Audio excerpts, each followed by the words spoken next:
you're trying to grow the crowds in your area. The perception of the sport at the moment is it's a bit of a basket case. I mean, they're hauling the PRL and RFU before the Commons to committee to explain themselves. It's not a great look, is it, for the Premiership?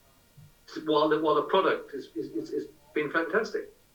Yeah, I think I said it a few weeks ago. Like the product has been really good. The games, the level of rugby, how entertaining they are. Probably been the best start to a Premiership campaign that they've had for a few years. Clearly, there's something, I wouldn't say rotten, but wrong with the feasibility of the model as it stands.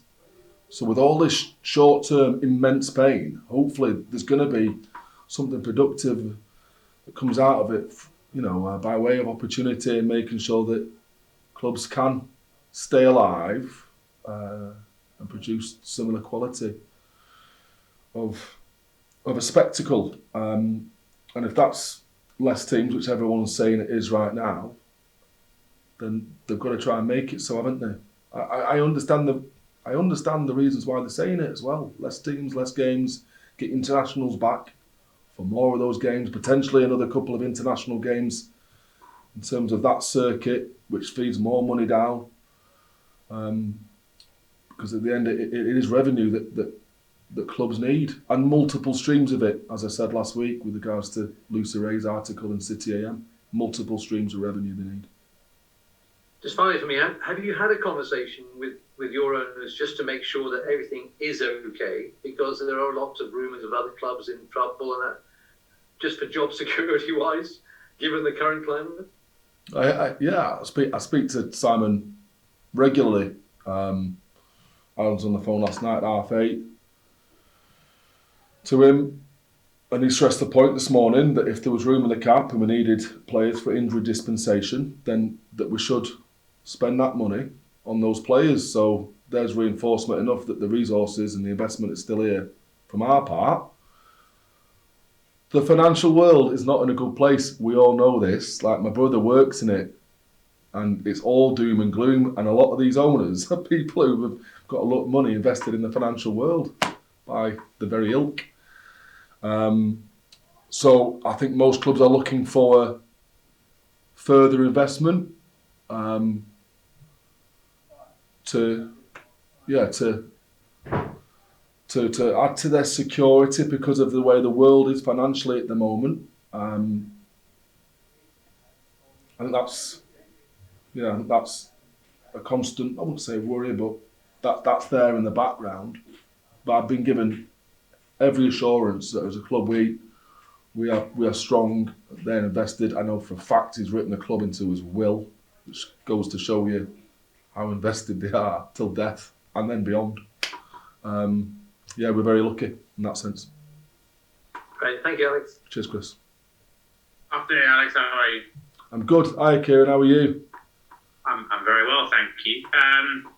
Obviously, a devastating blow at the end, or near the end of the game on Friday with Aka's injury. You said after the game it kind of took the gloss off the win. What is the latest on Aka? Well, Kieran, you might be able to know, not as devastating as what I thought it was straight after the game. Like, far, far, far from it. Probably as good a result as you could get, given the fact he was stretchered off. We thought his knee and his ankle had gone. It's a grade 1 to 2, but probably at most a grade 1 syndesmosis on his ankle. He's just gone for a little injection in one of his ligaments to thicken that up. 4 weeks at the most. We've got 3 and then a break as we had the Worcester fixture scheduled. So, if we can, we'll hope for that. But you plan for the worst, and the worst would be that he'd back after the Prem Cup game against Quins. So really good news. Yeah, a massive relief because he's been in barnstorming form at the start of the season. Yeah, he's been great for us, and that's why we stuck him on the bench. To just to freshen up a little bit on a short turnaround. So strong, he gets himself in those positions, and his joints just can't take the strain. Such a powerful little unit, and it's probably because he was so fresh and so active around the breakdowns. It got myself in there a couple of times when normally would have just bounced out and left it, but because he was so quick and so eager, like he's sticking his head into everything, wasn't he? And came off with that minor injury, thankfully, minor. You mentioned the medical dispensation money that's kind of a separate amount of money to the cap. Can you explain exactly or roughly kind of what that entails and how much money you or any club has to spend in that regard? It has to be passed by the salary cap manager. If you get an injury and it's beyond 12 weeks, you're able to apply for an injury dispensation, and that is for a like-for-like player.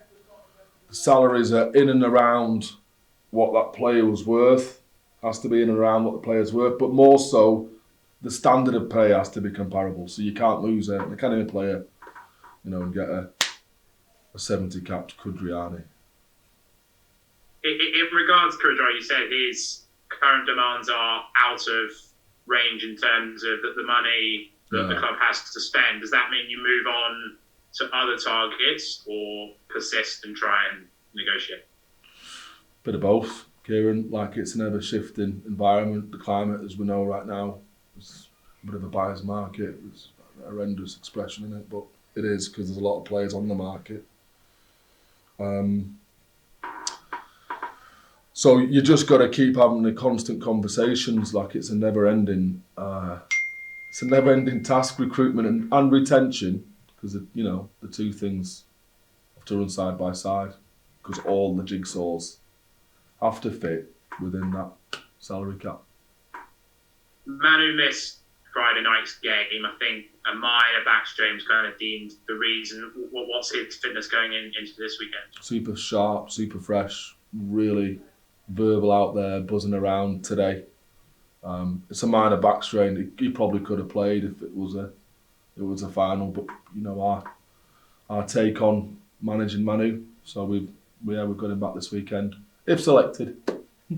Chris. But finally, from me, 5 players selected in the England squad yesterday, which obviously must delight you. Probably would be 6 if George was fit. As I said, you must be delighted with that. Do you know yet whether any of those 5 will be available for the trip to Saracens the week after? Because that comes at the end of the Jersey training camp week. Obviously, you know then for the 4 international games where they're selected in those games, but do you know whether any of those will be selected, or is that a case of you wait and see what Eddie Jones comes back to you in say, a week's time? Yeah, I've just written them off for that week, as I have for obviously the 4 or 5 weeks after that and the Wasps game after that. So I've written them off for 6 weeks, and we haven't planned them at all into our selection policies or our loading, apart from Manu, for obvious reasons that we've discussed in the past. If we get them back, it's a bonus, Kieran. They're there where they deserve to be right now. I want them to solely focus on the job that they have for the country. Do you know yet whether that Wasps game will go ahead at the start of December? Presumably you're thinking it probably won't, you don't know for sure. It is a temporary suspension, but they went into administration yesterday. Not waiting, it got forwarded and they didn't pass it or whatever, so that's why the players have been flooded onto the market. It's wrong to assume, but I think at the moment with the short notice, it's not beyond the realms of possibility that it's not going to be on, or at least they won't have the same squad. Cheers, Alex. Thank you. Cheers, Kieran. Alex, can I jump in? Yeah, please, Charlie. Yeah. Bill Sweeney mentioned this phrase in the knowledge that it is a kind of nuclear term, so stand back. But your sort of view, given how you've dealt with player availability and juggling that in your last 2 jobs, central contracts. What's your take on them? What kind of potential contract? Central contracts. Central contracts, yeah. Oh, I just don't think the RFU would go there. From what I understood from the PGA meeting, that I was involved in, which is all high level stuff, you know, it's all quite highbrow. It's far beyond, it looks at the game in a wider sense. If the RFU were to sign Amara Itoje, which is fair enough, you know, they could pay him whatever he gets, let's just say an arbitrary value of £500,000 a year. And he gets injured, they're still picking up the bill for that. Right now, they can pay the club 150 grand a year, and if he gets injured, they just pick somebody else. So why would they put that amount of expense out there? In case of injury, I think this is what they're guarding against, and the cost of the outlay of getting. They'll have to get a wider squad what they're picking from at the moment. As you know, they pick 36, and that gets shortened to 24. So I think for them financially, it works out better. In terms of the game, right, what they could do with those players, the buy-in, the contact time, their loading. Of course, it works so much better for the international game if they were to centrally contract them, but unfortunately, that dirty thing that is money comes in as its part to play, as it is with, you know, 150 people's lives who work within those two organisations that we've just talked about at the start of the interview. Bill seems to suggest that it was on the table.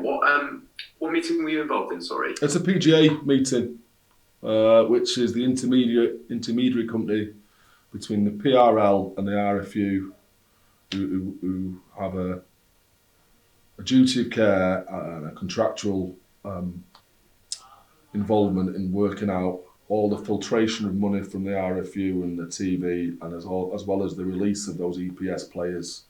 Yeah. So it's that company that controls that. It was quite interesting. I didn't know who they were until I met with them. But yeah. And that was earlier this year. Yeah. 4 weeks ago. Yeah, maybe the start of the pre-season. Yeah. Thank you. And then the pre-season. Sorry. The other one I wanted to ask, asking this really respectfully of how Rob has been playing at 10, the shape of your attack looks really, really sharp, and it almost looks as if a side would play when George Ford is on the field. How much influence is he having? It's a massive compliment to him, isn't it, to think that he can come into organisation and assume that it's his influence that's done it. He's had a part to play, but only a bit part. Like, he's not out there coaching the boys. Paul Deacon is, and he's not out running the ship like Rob is. What he has brought to them, or helped them with, is a real belief to back themselves. And this is the back line, this is the backs, through mainly usually a forward, physically dominated side that we've been. And he's just brought that extra element in terms of decision making of when to kick and when to back themselves. And he's helped them shape that a little bit, but you know, to a degree, not immensely. He's been a catalyst. I think the raw elements have always been there. Thank you. Cheers, Alex. Cheers, Charlie. Alex Miles here. Hi, Miles. How are you? All right. Fine, thanks, mate. How are you? All right? Yeah, really good, thank you. Yeah, good. Yeah, good. Looking forward to this weekend. Just as sort of preparation for this game, I noticed that Quins has scored 163 points this season. You scored 157. People go on about, you know, how free-flowing the league is in general, but maybe still don't quite see what you're doing in attack as well as in defence. Is that a fair point? I'm quite happy to fly under the radar, Miles, when it comes to stuff like this. Let them look at the defence. I think they're doing great work in the attack. We're still not quite the transitional team or the team that's able to issue and throw those lightning bolts, as I said after the game, that Quins are. Like, they can really strike fast, and that's what the stats suggest, isn't it? They're the most tries from first phase, the most tries from turnovers, and the most turnovers by way of jackals. So they coach really well for how they execute their game plan. Whereas we go about it a bit differently, but we have evolved that side of the game this season, which has probably just spurred us on a little bit, and that's why we find ourselves where we are in the league at the moment. The points difference shows that we're doing something right. And the defence still looks good, very well organised. And in terms of the single period, you know, going down a man, the stats again show that you are the best in the league currently this season at coping with that situation. Now, it's not a situation you seek within a game. You accept they're going to come along. Yeah. But as a coach, is that rather satisfying to see your team react like that? In that, many people feel this is a barometer of a side when they go a player down, or even more than one man down, and it shows the character, it shows the togetherness. Yeah, you took the words right out of my mouth, Miles. I think it's probably the biggest indicator of not how strong a team is, or how together a team is, or to quote all those kind of buzzwords, but how you're able to respond from an event that's happened and not carry it, not let it affect you too much in terms of your game model or your mentality, but to stay the course, to find a way to maybe change plan, and to keep that composure. That the best teams have. I'm not saying we're the best team yet, but like it's in those instances where you get to see the bones. And like I said last week, I had a little bit of a ramble about what we did, but we've been working on it since week 1 of the pre-season, owning our response post an event that we've either had some control or no control over, and how we're going to respond in that next phase, or in the phase even. It's even more crucial. Just one more from me, or maybe a couple if it develops that way. But Carpenter at full back, is just a real bonus, isn't it, to see him come through, start to play well. And it feels like not just a return on investment, maybe, but also a bit like a new signing. It's the biggest boom. It's a new signing from those guys like yourselves who were looking from the outside in and say, who is this fella? But I've been watching and hoping and crossing my fingers for him for the last kind of 18 months since I've been here, that he gets a break and he's managing to do what he does in the training field, and through injury he hasn't had that. So we're seeing a real player in our hands there, aren't we? Like he dropped a couple of balls that he got the distance wrong, but it's the first 2 balls I've seen him drop probably the last 8 weeks. So I know that's the exception, not the norm. The rest of it was still there, wasn't it? His tenacity and his timing onto the ball, and the lad's truly happy when he gets over that whitewash. You can see it, can't you? They're all his mates. He lives with Tom Roebuck, same age and demographic as Rafi and Bev, Reedy. So he's loving it at the moment. He's given us all a buzz, his performances, all of us. I said just might develop into one more. You mentioned Tom Roebuck and the 2 Toms actually on the wings. They seem to complement each other really, really well. I think Tom Roebuck wants to be a little bit more like Tom O'Flaherty, and I think that's probably the main area where he can make the most strides. Then, you want to see the meters that Tom does, lads. Well, you probably know because you watch the game, but he tops all the meters every game, every training session, accelerations, high sprint, meters per minute. So he's got that in his game. And he can finish as well, and Tom Roebuck, as you know, and it's just the way games have gone, because Tom Flattery's good in the air, but Tom Roebuck, he can climb, can't he? He's got that above most of his peers at the moment. So we're just trying to add that extra bit of roaming quality, that Ashton-esque mystique to get onto the tail end of some of those offloads or front foot play, and he kind of did that the weekend. He scored a really good try on the inside post because he was trailing the ball. Yeah, great stuff. Thanks, Alex. Really good. Cheers, Miles. Thanks, mate. Yeah, see you Sunday. Alex, Liam here. How you doing? I'm good, thanks, Liam. How are you, mate? Great, yeah, great to see so many on the call today. Saracens cancelled their one earlier. There's only one request from a journalist to actually talk about the game against Exeter the weekend. I don't know whether that's a sign of everybody's just consumed by the doom and gloom around the Premiership rather than actually talking about the games itself. Just from a good news perspective from you guys, Rafi Quirk, from when he went for the operation back in April, the line you gave at the time was, Rafi had said to you, I'm going to come back better, I'm going to come back stronger. You know, how pleased are you now that he's actually shown that he's going to fulfill that, but he's back in the England squad, etc. And you just couldn't give me an insight on his development as a young player, bouncing from that adversity where he's had to miss out and come back, and what way is he like now mentally wise, and go back into the England setup again? I'm actually a little bit surprised, Liam, how I said this last week. I'm surprised how good he's come back, how quickly he's come back, how he hasn't chased things in games. Seemingly he's waited for the opportunity, because it's so easy, isn't it, for a young lad to want to impress, knowing he had 3 games, been told he had 3 games by Eddie, and yet for him to wait for his opportunity to attack and chase everything in defence, like, he's just been mega. He is still as energetic and as enthusiastic around the place, like a kid at Christmas. Still a bit of a competition winner, like, around the place, but he talks with a seniority and a maturity which he didn't have last year in meetings. He talks with that, so he's leading them well in meetings. I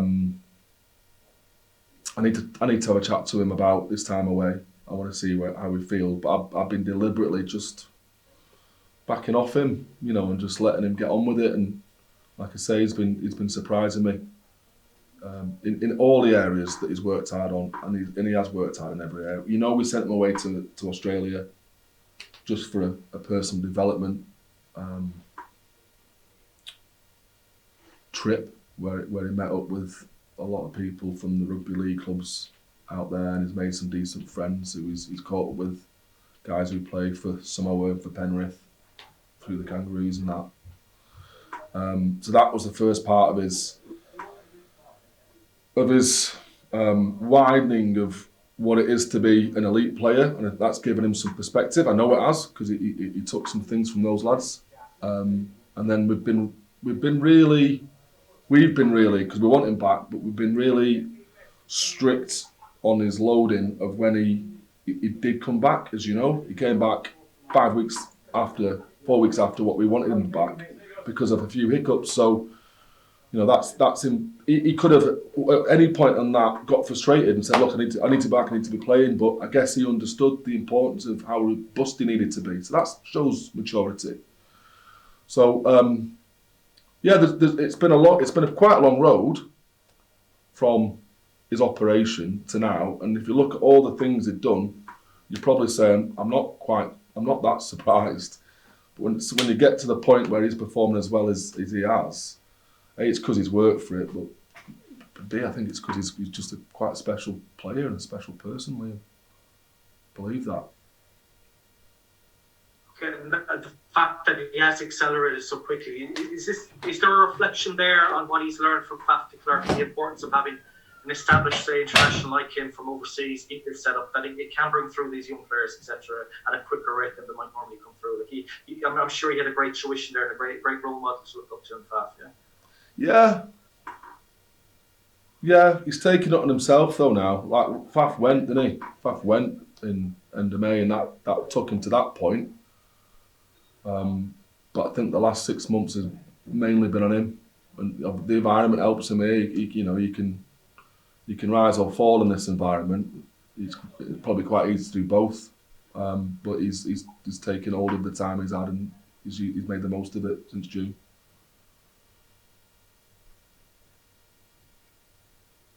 Okay, sorry, I think you were talking about Manu there earlier. You suggested the back strain, that's why he wasn't included for selection. Said Manu had a back strain last week, is that right? He caught a knee. From Jimmy Gopperth, an accidental knee in the back from Jimmy Gopperth last week. And it was a little bit niggly, but with Manu on a short turnaround, if he's carrying and he can't do the full amount of training that we wanted to do to keep him robust, would never risk it, because we know of his history. So that was the only reason why he wasn't. Gotcha. Just saying that, though, the fact that you've spent so much time talking with the RFU and the RFU so much talking with Sale with regard to Manu, how proud will you be to see him on the pitch playing for England in November if he does get there? It will close that gap of a year now, that the fact he's back there, if he does make it. I mean, it surely will reflect well on what you're doing and the way you're minding him now. Yeah, and let's bring the RFU into this, and Eddie, who I met with on Friday, and there's a very strong relationship there, and with understanding what works best for Manu, so they've come to the table as well. And the proof will be in the pudding. In fact, Liam, the proof will be when he plays well for a World Cup. That's always been our aim, to get him to that World Cup. performing, right at his best ability, hopefully better than he's ever played. That'll be the proof. This is just yet another stepping stone on that journey to the World Cup. Okay, Alex, cheers. Best of luck for the weekend. Thank you. Cheers, Liam. Thanks, mate. Hi, Alex. It's John from the Rugby Paper. Hiya, John. You all right? Hi. Yeah, good, thanks. Just on that on Manu. I mean, so many people rate him as one of the best in the world as it is, but do you still feel that there's improvement in him? You said about him playing the best that he's ever done at a World Cup. Yeah, I do, because he hasn't been able to play consistently well. Like people when they end up putting a few games of form together, and it probably showed his form this season. If I'm honest, John, like he started off powerful, like he hit one guy at Bath. I think it was Jake White's kid. 6 meters when he landed from when he hit him. He travelled 6 meters in the air. I counted it. That's phenomenal. But then he was mistiming a few tackles. He was, dropping the odd ball in terms of his own timing and attack. And he's just got a little bit better as it's gone, because we're getting that run of games into him and you get the feel back for it. So I still think, I think not there's more to come, but consistently more so from Manu. Like, can we string together his best highlight reel from his last year, well, not his last year, but certainly this last year that he's contracted at the club? I'd like to think we can. That's always been the plan. Just about your winning start to the season, 5 on the banks in the Premiership, flying high. Can you see the confidence in the group now? Every day when you go into training and on match days, that belief, they say winning breeds confidence. Can you see it, at first hand? It's at half time. It's in the breaks. We are hearing it and feeling it more, John. Like, as I said, 16-14 down against Leicester and not really played that well. Sometimes you think they're going to need a fix, or they're going to need some motivation. They were so collected. They were just like, there's only us beating us here. Like, we know what we need to do. And they had the game plan. We just needed that time to collaborate and get a bit more clarity. That's all they needed. And we're finding that more and more. We've won the majority, if not all, the second halves of this season. Again, which shows that kind of composure, that if in sticking to the guns and understanding what works for us and what the game model looks like as a shared mental model that's across the squad, then ultimately it'll come good. So that there's that belief within each other, but also what we've been striving for in the pre-season. That's definitely evident, yeah. But more so, and where you need to see it isn't when it's easy to have all the bluster and the periphery. Like pre-game, everyone's cocky and confident to a degree. It's in the dark times when you're tired and you're actually losing. I'm seeing that more now.